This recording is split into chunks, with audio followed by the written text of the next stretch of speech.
नमस्ते भैया बहनी चाची माई लोगन। आज मैं एक गीत सुनाने जा रही हूँ। ये गीत बनाई हूँ जो गैस का मारा चल रहा है। गैस कहीं मिल नहीं रहा है, सब लोग परेशान हैं बहुत खाना बनाने के लिए। इसके ऊपर गीत है। कैसे बताई अपने दिलवा के बतिया, कैसे बताई अपने दिलवा के बतिया। मिलत नाही बाटई अब ही कहूँ गए सिया, मिलत नाही बाटई अब ही कहूँ गए सिया। सब ही के घर मा रोवत हई, सब ही के मेहरिया। घर मा रोवत हई, सब ही के मेहरिया। घर मा रोवत हई, सब ही के मेहरिया।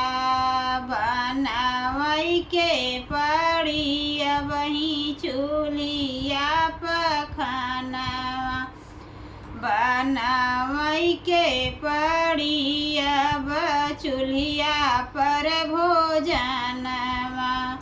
चूल्हिया पर भोजनवा हो, चूल्हिया पर भोजनवा। माजई के परी अब करिया बरतनवा, माजई के पड़ी अब करिया बरतनवा। गोरी गोरी गदोरिया अब करिया होई जाई, गोरी गोरी गदोरिया अब करिया होई जाई। सब ही के घर मा रोवत हई, सब ही के मेहरिया।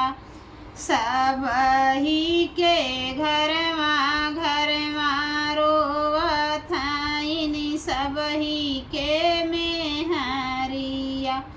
बनवई के पड़ी अब ही चूल्हिया पखनवा, बनवई के पड़ी अब चूल्हिया पर भोजनवा।